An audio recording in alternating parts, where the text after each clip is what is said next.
Bismillahirrahmanirrahim. Assalamualaikum warahmatullahi wabarakatuh. Innal hamdalillah nahmaduhu wa nasta'inuhu wa nastaghfiruh wa na'udzu billahi min shururi anfusina wa min sayyiati a'malina. May yahdihillahu fala mudilla lahu wa may yudlil fala hadiya lahu. Wa ashhadu an la ilaha illallah wahdahu la syarika lah. Wa ashhadu anna Muhammadan abduhu wa rasuluh la nabiyya ba'dah. Qala Allahu azza wa jalla, ya ayyuhalladzina amanu taqullaha haqqa tuqatih wa la tamutunna illa wa antum muslimun. Amma ba'du, Allahumma inna nas'aluka ilman nafi'an wa rizqan tayyiban wa amalan mutaqabbalan. Allahumma ya muqallibal qulub tsabbit qulubana ala dinik. Allahumma ya musarrifal qulub sarrif qulubana ala ta'atik. Ikhwani wa akhwati fillah, kaum muslimin dan muslimat, para pemirsa channel Muslim TV, dan bagi ikhwah sekalian jamaah mushola Ibadur Rahman Jalan Dagang Barat Kabupaten Sambas, rahimani rahimakumullah. Tidak ada kata yang layak yang keluar dari lisan kita kecuali puja dan puji hanya milik Allah Subhanahu wa taala, yang mana Allah Subhanahu wa taala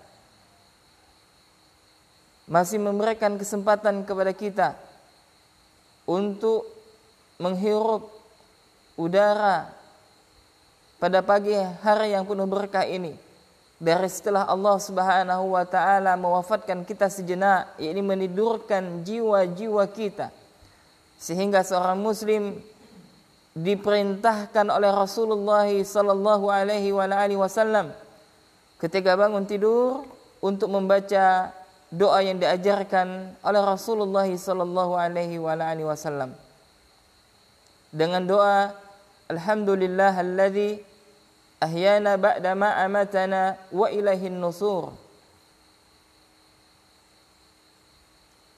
Sebagaimana Nabi sallallahu alaihi wasallam menuntun kita untuk senantiasa berdoa di setiap kondisi dan keadaan kita.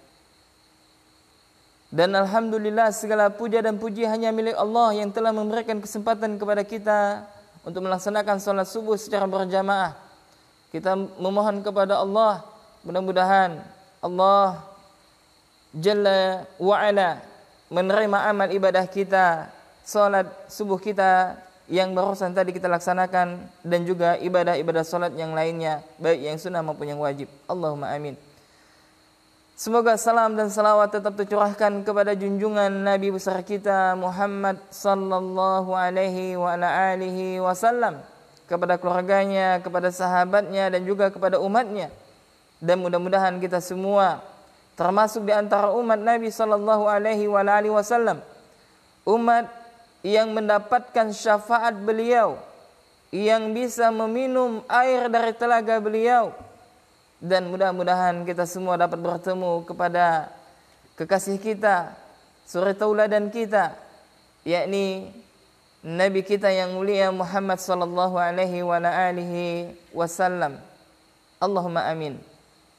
Ikhwani wa akhwati fillah, kaum muslimin dan muslimat rahiman rahimakumullah. Pada subuh kali ini kita bertemu di majelis kita, yakni pertemuan yang ke-11, pertemuan yang ke-11, yakni bertempatan pada hari Rabu, yakni tanggal 9 Zulqa'dah 1441 Hijriah, atau bertepatan dengan tanggal 1 Juli 2020. Dan subhanallah, tidak terasa jamaah sekalian, bab per bab, kaidah per kaidah kita bahas, dan sekarang kita masuk kepada kaidah yang ke-9. Dan satu kaidah lagi kita akan menyelesaikan risalah 10 kaidah di dalam istiqamah yang ditulis oleh Syekh Profesor Dr. Abdul Razak bin Abdul Muhsin Al-Badar hafizallahu taala. Kita pada subuh kali ini kita akan masuk kepada kaidah yang ke-9. Ya, ini adalah kaidah yang sangat penting sekali. Ya. Yakni kaidah tentang penghalang dari keistiqomahan seseorang. Ya, Syekh menyebutkan yakni qala mu'alif hafizallahu taala al-mawani' minal istiqamah, yakni penghalang dari istiqamah adalah syubhatul dalal au syahwatul ghai. Yakni ada dua intisari penghalang seseorang untuk istiqamah di jalan Allah. Yang pertama adalah syubhat dan kesesatan. Yang kedua adalah syahwat. Maka dua ini jamaah yang akan kita bahas pada subuh yang penuh berkah ini.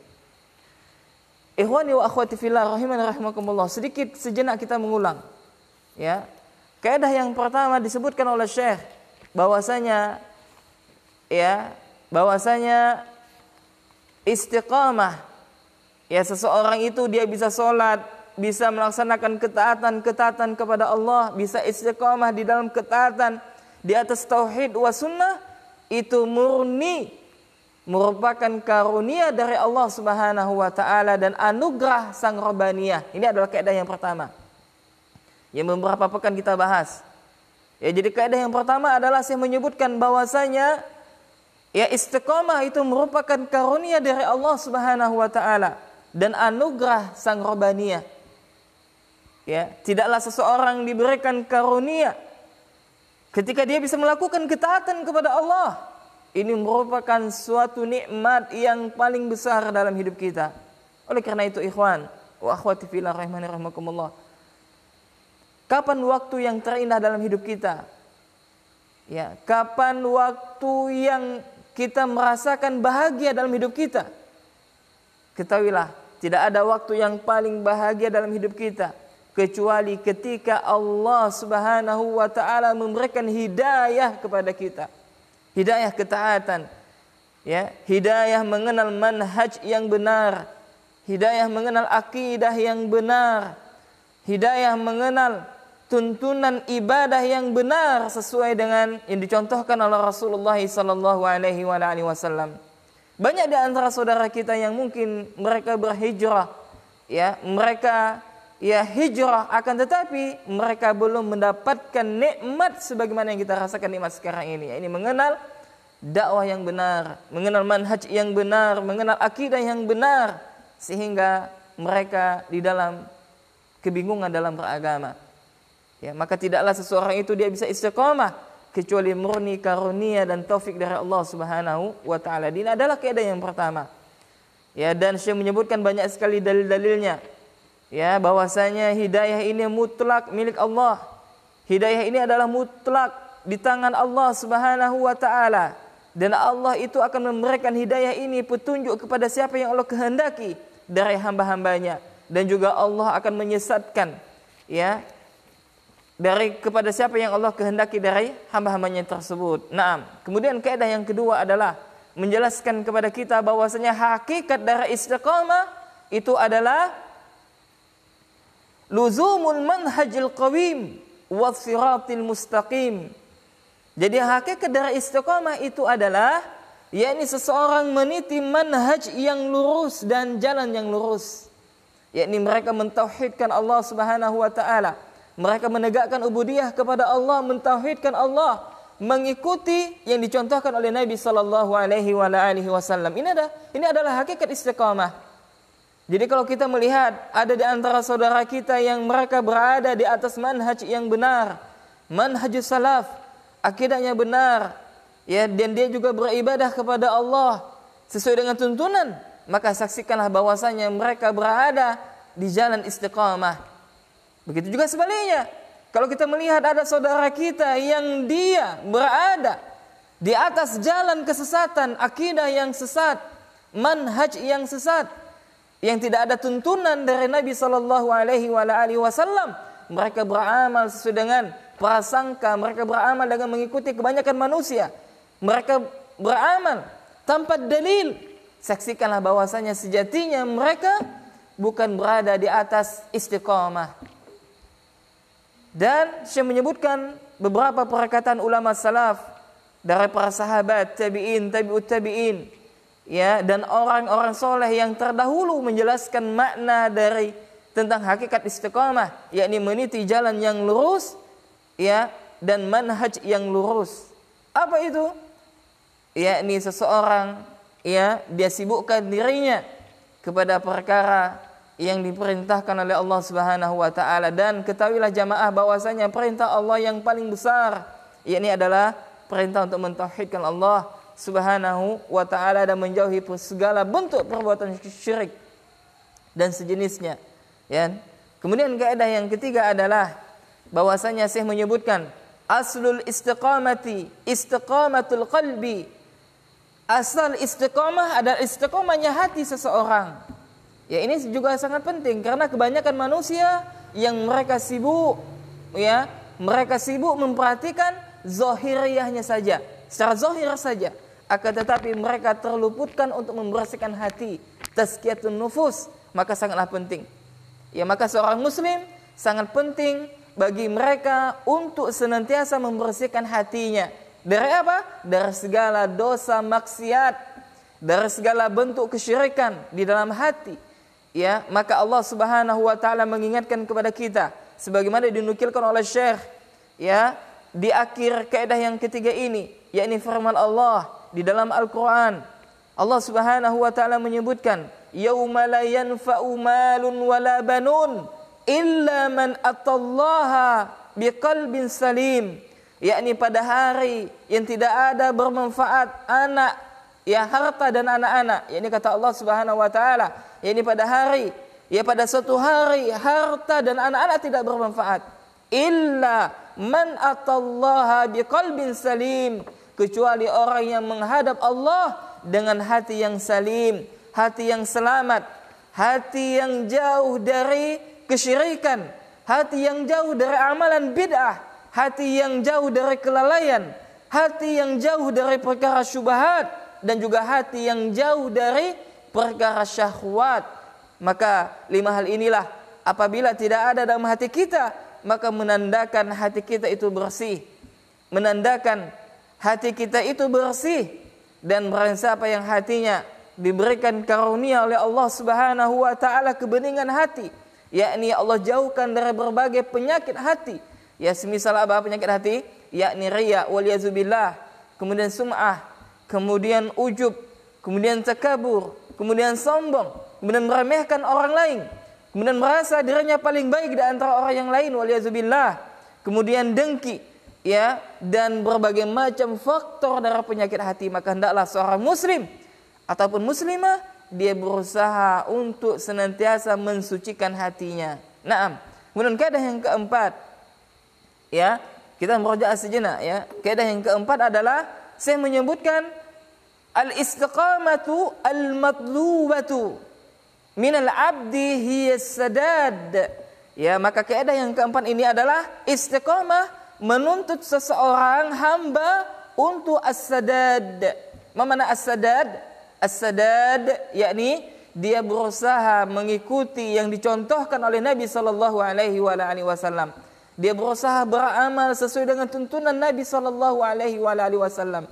Dia berusaha dengan semaksimal mungkin untuk senantiasa, ya, waktunya, amalannya itu sesuai yang dituntun atau yang diperintahkan oleh Rasulullah sallallahu alaihi wasallam. Yakni dia berlaku lurus. Kalau seandainya dia tidak bisa dengan 100% dengan 100% untuk as-sadad berlaku lurus, maka kata Syekh, fa illam yaqdir fal muqarabah. Maka kalau dia tidak mampu, maka hendaklah dia berusaha untuk mendekati kesempurnaan tersebut. Maka jamaah, hakikat daripada istiqamah yakni ketika seseorang mengikuti, ya, tuntunan Nabi sallallahu alaihi wasallam, mengikuti sunnah Nabi sallallahu alaihi wasallam dari sebuah aspek kehidupan, baik itu, ya, tentang keyakinan, tentang perbuatan, ya, kemudian tentang muamalah dan yang lainnya. Maka seorang muslim ya suri tauladan mereka adalah Rasulullah sallallahu alaihi wasallam. Kemudian kaidah yang kelima adalah saya menyebutkan al-istiqamatu tata'allaqu bil aqwali wal af'ali wan niyat. Dan istiqamah itu mencakup seluruh hal, baik itu perkataan, baik itu perbuatan dan juga niat. Jadi seseorang itu istiqamah itu bukan hanya sekedar hatinya, tapi semuanya.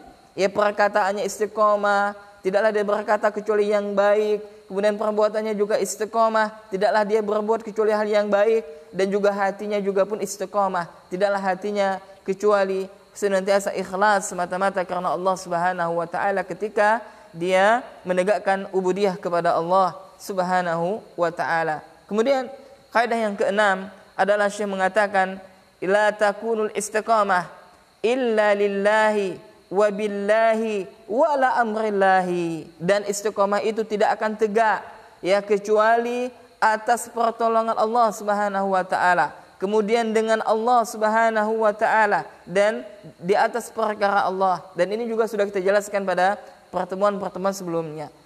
Jadi seseorang itu tidaklah dia bisa istiqamah kecuali karena Allah, yakni ikhlas. Hijrahnya ikhlas semata-mata karena Allah. Hijrahnya ikhlas semata-mata karena Allah Subhanahu wa taala, bukan karena dunia, bukan karena jabatan, bukan karena wanita dan sebagainya. Ya, dan juga billah, yakni dia senantiasa di dalam istiqamah, di dalam perjalanannya istiqamah, ya, di dalam ketaatan dia senantiasa meminta pertolongan kepada Allah, dia senantiasa berdoa kepada Allah Subhanahu wa taala, sebagaimana nasihat yang disampaikan oleh Nabi sallallahu alaihi wasallam, ya, yakni ihris ala ma yanfa'uk wasta'in billah. Ya, bersemangatlah atas apa-apa yang bermanfaat bagimu. Jadi Nabi memerintahkan kepada kita supaya kita bisa semangat dalam hal-hal yang bermanfaat bagi kita, baik itu bermanfaat untuk di dunia kita, terlebih di akhirat kita. Dan juga Nabi sallallahu alaihi wasallam mengingatkan kepada kita wasta'in billah, dan mintalah pertolongan kepada Allah Subhanahu wa taala. Naam, kemudian kaidah yang keenam yang disampaikan oleh Nabi sallallahu alaihi wasallam, yakni alal abdi mahma istaqama alla yattakil ala amalih. Yakni seseorang hamba ketika dia istiqamah, dia tidak boleh bersandar kepada amalnya. Dia tidak boleh mengandalkan amalnya, sebagaimana telah disebutkan oleh Syekh, ya, bahwasanya seseorang itu tidak akan bisa masuk ke dalam surganya Allah dengan sebab amalan yang telah dia lakukan. Ya, dan hal ini Nabi sallallahu alaihi wasallam sampaikan kepada sahabat. Ya, jadi yang bisa memasukkan kita ke dalam surganya Allah, jamaah rahimana rahimakumullah, bukanlah amal yang kita lakukan, bukanlah amal kita. Ya, sebab yang bisa memasukkan kita ke dalam surganya Allah bukan amal ibadah kita, akan tetapi yang bisa memasukkan kita ke dalam surganya Allah itu murni karunia dari Allah dan juga ampunan dari Allah Subhanahu wa ta'ala. Naam. Kemudian kaidah yang ke-8 yang kemarin kita bahas, yakni adalah thamaratul istiqamah fi dunya, yakni buah istiqamah di dunia. Yakni barang siapa yang dia istiqamah di dunia, maka buahnya kelak di hari kiamat dia bisa melewati as-sirat. Dia bisa melewati as-sirat, yakni pada hari kiamat dia bisa menyeberangi jembatan sirat. Yang mana jembatan sirat ini disebutkan oleh Nabi sallallahu alaihi wasallam, yakni jembatannya itu begitu tajam, lebih tajamnya pedang, dan juga lebih halus daripada halusnya sehelai rambut manusia. Dan setiap manusia akan menyeberangi sirat tersebut. Maka barang siapa yang dia istiqomah di dunia, maka dia akan bisa melewati perjalanan tersebut, dia bisa menyeberangi sirat tersebut. Dan barang siapa yang dia tidak bisa melewati sirat tersebut, maka dia pun dimasukkan ke dalam neraka, waliyadzubillah. Jamaah rahimani rahimakumullah. Demikian tadi 8 poin yang alhamdulillah ya yang telah kita bahas ya secara umum ya, dan sekarang kita masuk kepada kaidah yang tasiah, ya ini kaidah yang ke-9. Ya, kaidah yang ke-9. Nah, bagi ikhwan wa akhwati fillah, kaum muslimin dan muslimat ya bagi ikhwan yang memiliki PDF kitabnya, ya maka bisa dibuka halaman 33. Ya, bisa buka halaman 33. Naam. Qala mu'alif hafizallahu taala, yakni berkata mu'alif kitab ini, yakni Asy-Syaikh Profesor Dr. Abdul Razak bin Abdul Muhsin Al-Badar hafizallahu taala, beliau mengatakan al-mawani' minal istiqamah syubhatul dalal atau syahwatul ghay. Ya, ini kaidah yang ke-9 adalah penghalang keistiqomahan adalah syubhat, dan syubhat yang menyesatkan dan syahwat yang membinasakan. Perhatikan ini jamaah. Ya. Maka kita melihat, ya, ada di antara saudara kita, dan ini sering kita ingatkan khususnya bagi diri saya pribadi, ya, yang mereka Masya Allah, yang dulunya mereka ya senantiasa aktif mengikut pengajian, yang dulunya dia aktif menjadi panitia pengajian dan bahkan menjadi pelopor kebaikan, akan tetapi di tengah jalan, ya, sekarang kita tidak pernah lagi melihat dia hadir di majelis kajian, dan juga kita tidak pernah lagi melihat dia menjadi bagian dari panitia pengajian dan seterusnya, ya, maka orang yang seperti ini dikatakan mereka tidak istiqamah dalam ketaatan. Maka ya, dua kemungkinan.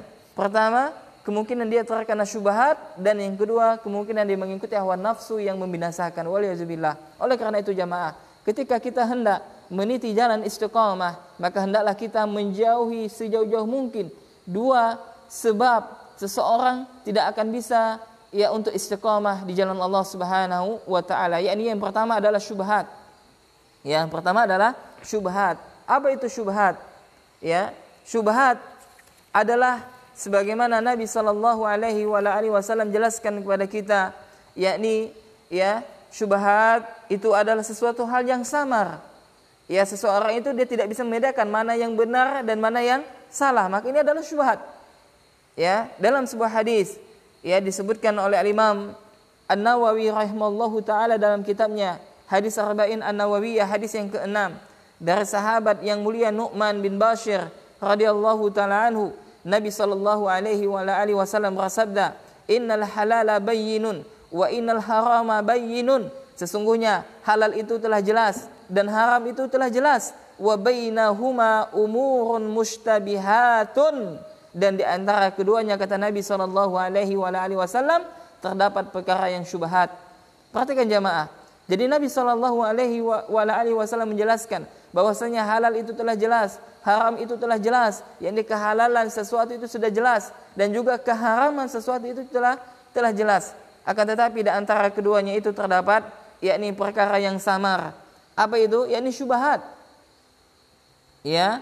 Kemudian kata Nabi sallallahu alaihi wasallam, la ya'lamuhunna katsirun minan nas, yang kebanyakan manusia tidak mengetahui perkara ini. Jadi kebanyakan manusia yang mereka enggak faham, tidak mengetahui tentang perkara yang syubhat tersebut. Faman ittaqa syubhati faqad istabra'a lidinihi wa irdihi, maka barang siapa yang dia menjaga dari perbuatan syubhat, yakni dia menghindari diri dari perkara syubhat, maka sungguh dia telah menyelamatkan agama dan kehormatannya. Jadi kata Nabi sallallahu alaihi wasallam, jadi siapa saja yang dia menghindari dari perkara syubhat, baik itu dalam masalah akidah, baik itu dalam masalah manhaj, baik itu dalam masalah muamalah, tentang kehalalan atau keharaman suatu barang dan sejenisnya, ya kita ragu-ragu dalam perkara tersebut, ya maka lebih baik kita menghindar. Ya, maka kata Nabi sallallahu alaihi wasallam, maka barang siapa yang dia menghindar dari perkara syubhat, maka sungguh dia telah menjaga agamanya dan menjaga kehormatan dirinya. Oleh sebab itu jamaah rahimani rahimakumullah, hendaklah seseorang hamba, baik dia muslim maupun muslimah, untuk menghindari segala bentuk perkara syubhat. Ya. Jadi kalau misalkan kita tidak mengetahui satu hal, ya maka kita tinggalkan. Demikian juga masalah rezeki misalkan. Kalau rezeki kita terdapat syubhatnya, maka lebih baik kita tinggalkan. Salah satunya apa? Bagi Anda ya yang mungkin saat ini sedang menjadi seorang pegawai bank misalkan. Ya, jelas sebagaimana Nabi sallallahu alaihi wasallam jelaskan bahwasanya ya Allah melaknat pelaku riba. Siapa saja yang Allah laknat? Yakni yang pertama yang menjadi saksi. Kemudian yang tukang catatnya dan yang tukang melakukan hal tersebut, maka riba. Dan orang yang mereka kerja di bank, mereka dilaknat oleh Allah Subhanahu wa taala. Ya, karena apa yang mereka lakukan adalah transaksi riba. Walyazubillah. Ya, dan juga termasuk juga perkara yang syubhat adalah mereka yang mengambil upeti, yang mengambil pajak dari kaum muslimin. Ya, maka hal ini disebutkan oleh para ulama kita dan juga hadis Nabi sallallahu alaihi wasallam, tidak boleh seseorang kerja di kantor pajak dan sebagainya. Ya, ini adalah ya hal-hal yang syubhat. Ya, maka seorang muslim yang dia ya menjaga agamanya, ya termasuk menjaga kehormatannya adalah ketika dia meninggalkan semua pekerjaan yang syubhat, yang penuh dengan dosa dan sebagainya. Walyazubillah.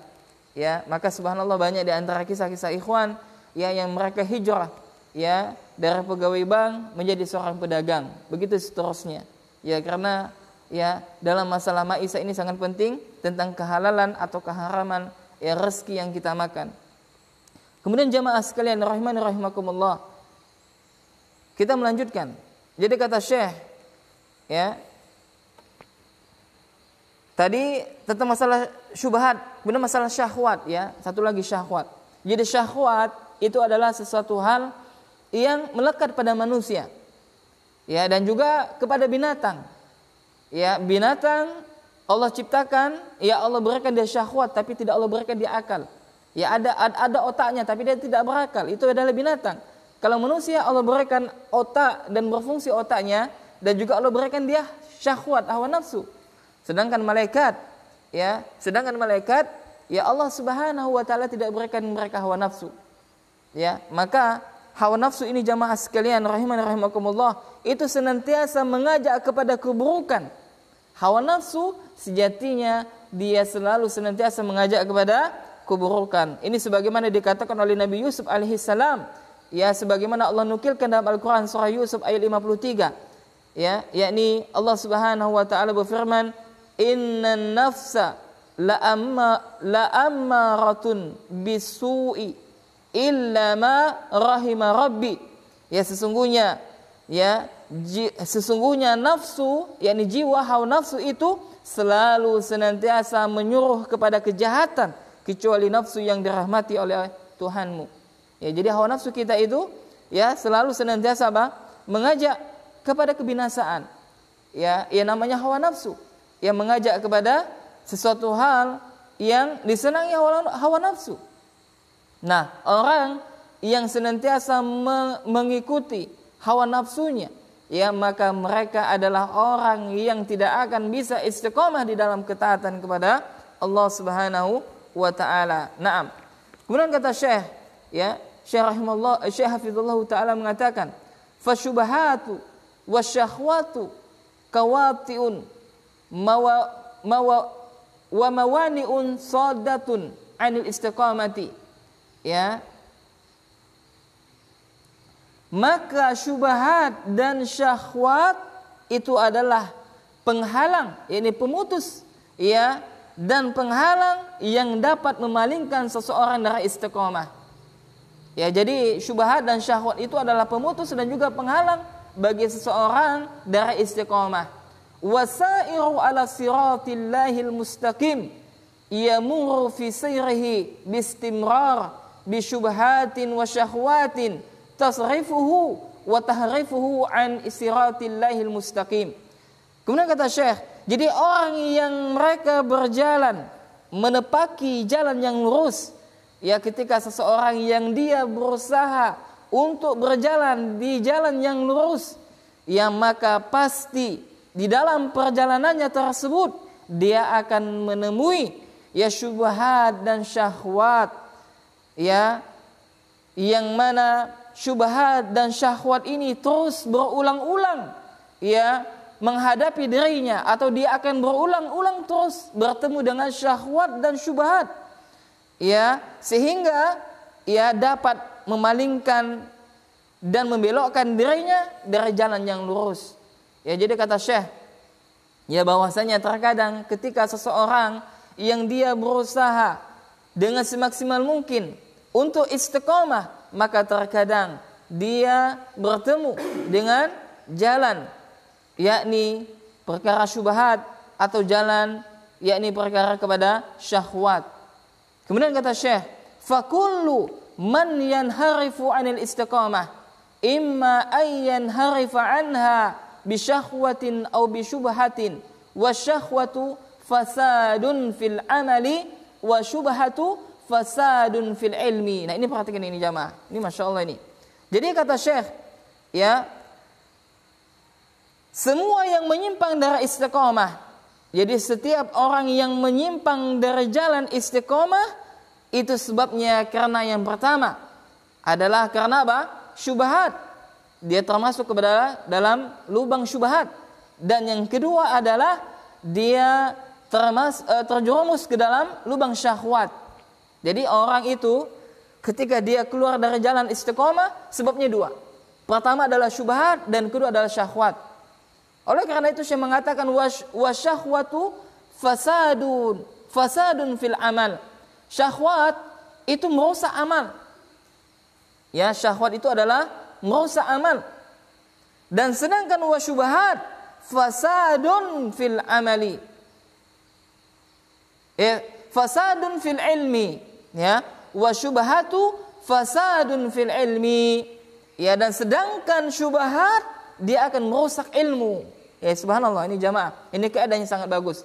Jadi seseorang itu dia bisa tersesat, dia bisa menyimpang dari jalan yang lurus, dia bisa menyimpang dari jalan yang lurus, yakni jalan istiqamah disebabkan dua hal. Yang pertama adalah syubhat, yang kedua adalah syahwat. Ya, jadi syahwat itu bisa merusak amal.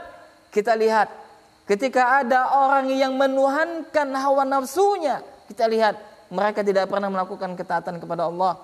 Ya, ketika kita lihat ada manusia yang mereka mempertuhankan hawa nafsunya, mereka sibuk menerjang larangan Allah, mereka senantiasa berjudi walyazubillah, mereka senantiasa meminum khamar, mereka senantiasa berzina walyazubillah, memakan riba, memakan harta anak yatim dan sebagainya. Mereka ini adalah orang-orang yang merusak amalnya. Yang mereka telah mengikuti hawa nafsu, menuhankan hawa nafsu mereka. Ya, maka kita lihat para koruptor. Yang mereka adalah orang yang terjerumus menuhankan hawa nafsunya, mengikuti hawa nafsunya, sehingga mereka hanya memikirkan kepentingan mereka pribadi dan tidak mementingkan masyarakat yang miskin, ya, dan sebagainya. Dan juga kita lihat, ya, yakni orang yang terkena syubhat itu akan merusak ilmunya. Ya, kita perhatikan ada di antara saudara kita, ya, yang mereka terkena syubhat, misalkan syubhat takfiri, suka mengkafirkan kaum muslimin. Ya, kita lihat pembahasan mereka masalah itu terus, ya, walyazubillah, padahal ya ilmu-ilmu tentang usul mereka belum pernah mempelajarinya. Bagi mereka yang baru ngaji, ya, mereka belum pernah mungkin mempelajari tentang, ya, ilmu tentang usul fikih, qawaidul fikih, ya, dan yang lain-lainnya. Mereka tersibukkan dengan, ya, perkara-perkara yang besar. Jadi jamaah sekalian, masalah tentang takfir, memvonis, mengkafirkan saudara muslim atau orang lain, itu adalah ranahnya para ulama, bukan ranahnya penuntut ilmu seperti kita. Ya, tetapi ini adalah fitnah yang terjadi di kalangan ikhwan. Ya, ada sebagian dari mereka terkena syubhat seperti ini, walyazubillah. Ya, maka barang siapa yang terkena syubhat yang seperti ini, hendaklah Anda menangisi diri Anda. Hendaklah Anda menangisi diri Anda bahwasanya Allah Subhanahu wa taala telah menjauhkan rahmatnya dari Anda. Ya, maka bagi siapa yang terjerumus kepada perkara syubhat, maka hendaklah dia mengobatinya dengan bertanya kepada para ahli ilmi, yakni kepada para ulama, bertanya kepada para ulama. Dan Allah Subhanahu wa taala memerintahkan kepada kita untuk bertanya kepada para ulama jika kalau sekiranya kita tidak mengetahui. Sebagaimana firman Allah, fas'alu ahli dzikr in kuntum la ta'lamun. Bertanyalah kalian kepada, ya, ahlu dzikir, yakni kepada orang yang lebih mengetahui tentang suatu perkara yang kita tidak mengetahui. Kalau kita enggak faham masalah takfiri, ya, masalah takfir, ya, maka kita bertanya kepada ulama, ya, atau kepada asatidzah yang memiliki akidah dan manhaj yang benar. Bertanya kepada mereka. Ya, Dan kalau kita misalkan ingin bertanya tentang masalah kesehatan, ya masalah COVID-19 misalkan, ya maka kita bertanya kepada ahlinya, kepada bagian kesehatan dan sebagainya. Ya, kalau kita ingin bertanya tentang masalah bangunan rumah misalkan, maka kita bertanya kepada apa? Tukang bangunan. Ya, maka dalam ayat ini sungguh sangat jelas bahwasanya Allah Subhanahu wa taala memerintahkan kepada kita untuk bertanya kepada orang yang mengetahui ya dari hukum tersebut. Ya, maka jamaah, ikhwani wa akhwati fillah, kaum muslimin dan muslimat rahimani rahimakumullah, hendaklah kita hati-hati kepada perkara yang syubhat. Oleh karena itu ikhwan, maka asatizah kita melarang kita tidak boleh mengambil ilmu sembarangan. Ya, karena ilmu adalah agama. Ya, sebagaimana ya perkataan Imam Malik kalau tidak salah, ya, bahwasanya ilmu ini adalah agama. Inna hadzal din ilma. Ya, sesungguhnya ilmu ini adalah agama.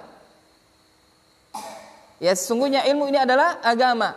Maka perhatikanlah kepada siapa Anda mengambil ya ilmu ini.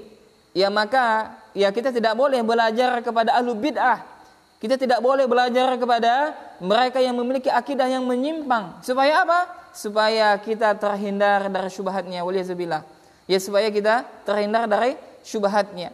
Ya, maka ya sangat bahaya sekali syubhat ini. Ya, ada sebuah kisah yang sangat memberikan faedah yang besar bagi kita. Ya, kisah ini adalah disebutkan oleh Al-Ustadz Abu Ubaidah hafizullahu taala dalam bukunya, yakni tentang kisah-kisah yang terdapat faedah. Jadi ada sebuah kisah, yakni seorang syekh, seorang ulama, ya dia hafal Al-Qur'an, ya, banyak menghafal hadis, ya, dan dia awalnya adalah berakidah ahli sunnah. Kemudian dia menikah dengan wanita cantik. Ya, dia menikah dengan wanita cantik. Yang mana wanita cantik ini memiliki akidah yang rusak, pemahaman khawarij. Sebagaimana kita ketahui bahwasanya di antara kelompok Islam yang sesat, yang menyimpang dari jalan yang lurus adalah khawarij. Yakni mereka menghalalkan darah kaum muslimin, suka memberontak, mengkafirkan pemerintah dan sebagainya. Maka ulama ini dia menikah dengan wanita tadi. Apa yang terjadi, ikhwan? Ternyata sang ulama ini terkena syubhat. Dan akhirnya semakin hari semakin tahun dia menjadi khawarij yang tulen. Ya, waliyazubillah. Ya, dia meninggalkan pemahaman yang benar menuju pemahaman yang keliru. Ini adalah syubhat. Dan syubhat ini menimpa siapapun saja.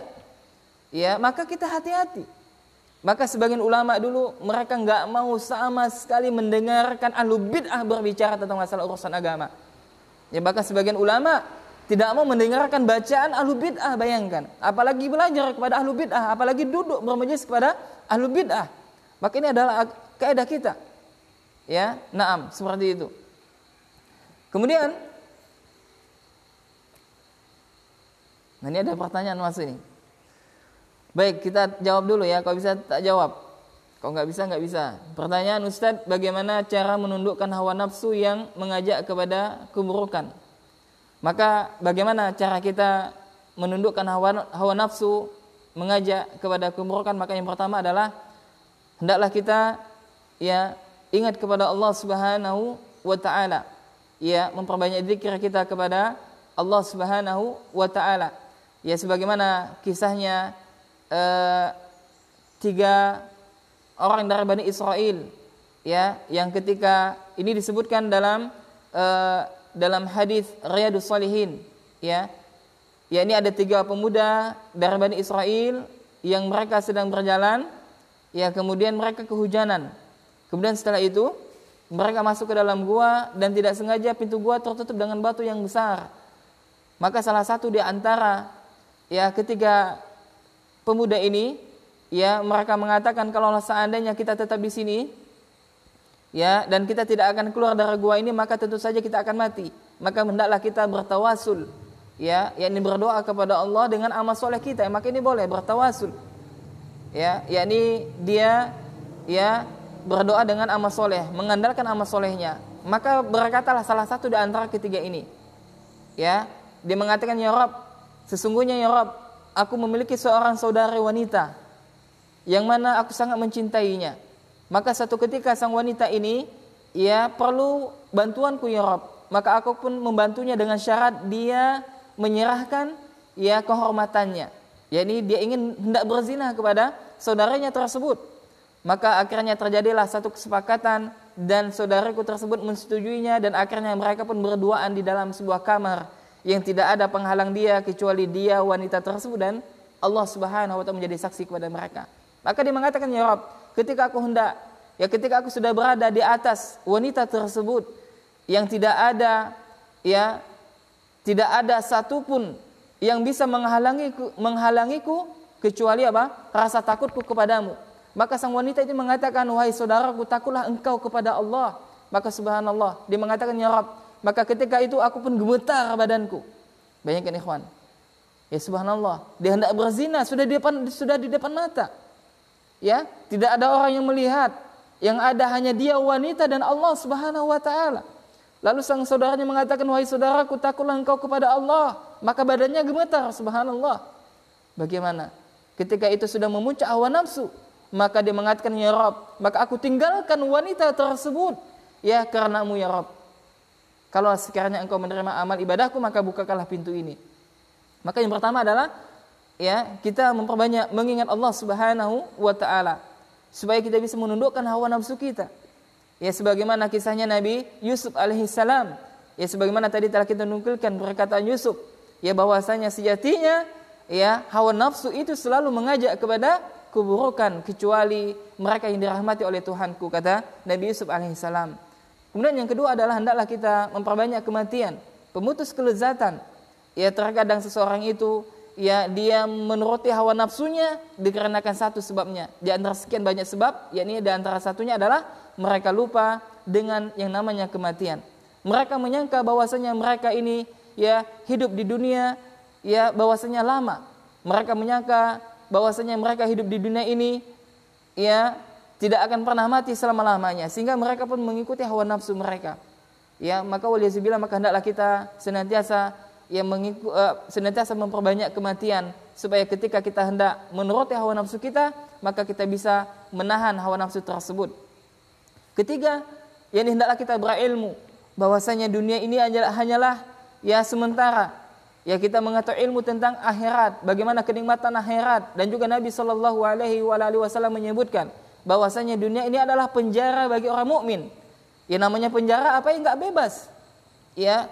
Dan sedangkan ya surganya orang kafir. Maka kita tidak heran jamaah kalau kita melihat kebanyakan kaum muslimin yang mungkin saat ini Allah berikan ujian bertubi-tubi kepada mereka. Ya ini namanya penjara, nggak bebas. Ya maka saya sempat dengar ocehan sebagian kaum muslimin. Dia mengatakan, kenapa kita ini kok di dunia ini sedikit-sedikit nggak boleh, mau ini nggak boleh, mau itu nggak boleh. Maka kita katakan, ya akhi, bahwasanya kita di dunia ini adalah penjara bagi kita. Ya semuanya kita nggak boleh. Kita ada tuntunan, ya yang mana kelak di surga kita adalah di akhirat kelak. Ya maka kita mengetahui bahwasanya ingat, apapun yang kita nikmati saat ini di dunia itu tidak sebanding dengan kenikmatan yang penuh kenikmatan di akhirat di surganya Allah. Dan Rasulullah memberikan perbandingan 1/1000, bayangkan.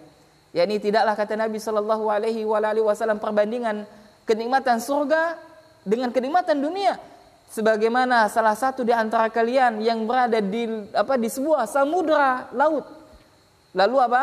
Dia memasukkan jarinya ya di mana ke laut tersebut dan diangkatnya, maka ikhwan, ya maka air yang tersisa di jarinya, maka Nabi Shallallahu Alaihi Wasallam menyebutkan itulah kenikmatan dunia. Ya subhanallah, sangat sedikit sekali, sedangkan samudra laut yang begitu banyak sekali, yang besar, itulah kenikmatan hakikat daripada surga nanti. Subhanallah. Maka terkadang orang yang dia menuruti hawa nafsunya, yang mereka adalah orang yang dijauhkan dari rahmat Allah Subhanahu wa taala. Mereka tidak faham tentang hakikat daripada kehidupan dunia yang penuh dengan ujian, dengan penuh ujian, kemudian sendagura dan sebagainya. Ya maka ya itu tadi. Dan yang terakhir adalah hendaklah kita senantiasa berdoa kepada Allah Subhanahu wa taala ya mudah-mudahan Allah Subhanahu wa taala yakni yang memberikan taufik kepada kita sehingga kita bisa ya untuk ya melawan hawa nafsu kita, menundukkan hawa nafsu kita. Naam, demikian tadi yang bisa kami jawab, kurang lebihnya mohon maaf. Naam. Kemudian ikhwani wa akhwati fillah, kaum muslimin dan muslimat rahimani rahimakumullah. Ya, maka kita kembali tadi kata Syekh, dan bahwasanya ya seseorang itu akan dipalingkan dari istiqamah disebabnya adalah dua hal, yakni adalah syahwat dan syubhat. Ya, dan syahwat itu akan merusak amal. Ya, sedangkan syubhat itu merusak ilmu. Ya, kemudian Syekh membawakan dalil yakni dalam Al-Qur'an, yakni dalam Al-Qur'an surah Al-An'am ayat 153, dan insyaallah kita lanjutkan besok ya. Jadi insyaallah besok akan kita lanjutkan. Jadi pembahasan ini belum selesai, dan besok kita langsung kepada ayat dalil tentang dalam Al-Qur'an surah Al-An'am dan ayat 153. Al-An'am 153, dan juga hadis dari Abdullah bin Mas'ud yang sangat bagus sekali hadisnya. Yakni Nabi sallallahu alaihi wasallam pernah membuat garis di hadapan sahabat. Ya, kemudian Nabi membuat garis yang lurus. Kemudian setelah itu Nabi membuat garis ke kanan dan ke kiri, ke kanan dan ke kiri. Ya, dan Nabi mengatakan hadis yang lurus garis yang lurus ini adalah jalan Allah, mustaqim, lurus. Adapun garis yang ke kanan atau ke kiri, jalan yang ke kanan ke kiri itu adalah jalan-jalan yang menyimpang dari jalan Allah Subhanahu wa taala. Maka jangan heran kita ketika kita melihat banyaknya kesesatan, banyaknya penyimpangan, itu sudah merupakan sunatullah. Lalu ya bagaimana tugas kita sekarang? Yakni kita senantiasa belajar dan terus belajar ya supaya kita bisa menghindari ya jalan-jalan yang penuh dengan kesesatan tersebut. Naam, demikian ayol ikhwani wa akhwati fillah, kepada jamaah Musalla Mahadi Ibadur Rahman Jalan Dagang Barat Kabupaten Sambas, dan juga bagi ikhwan sekalian ya, kaum muslimin dan muslimat yang mungkin saat ini sedang menyaksikan kajian kami dari awal sampai akhir, ya maka kami ucapkan jazakumullahu khairan. Dan juga kepada teman-teman MBI Singkawang, Masya Allah, yang tetap istiqamah menyimak, ya barakallahu fikum, ya dari awal pembahasan kitab risalah ini sampai ya hendak selesai, maka kami ucapkan jazakumullahu khairan. Dan mudah-mudahan apa yang kami sampaikan ini bermanfaat ya, dan bisa difahami dengan baik dan benar ya, dan sejatinya apa yang kami sampaikan ini adalah nasihat bagi diri kami pribadi ya. Tentunya manusia ini tidak ada yang sempurna ya, di dalam menyampaikan tentu saja masih banyak kekurangan dan kesalahan. Yang benar tentunya datangnya dari Allah Subhanahu wa taala, yang salah tentunya datangnya dari saya dan dari syaitan. Untuk itu ya kita tutup majelis kita dengan doa kafaratul majelis. Subhanakallahumma wa bihamdika asyhadu an la ilaha illa anta astaghfiruka wa atubu ilaik. Assalamualaikum warahmatullahi wabarakatuh.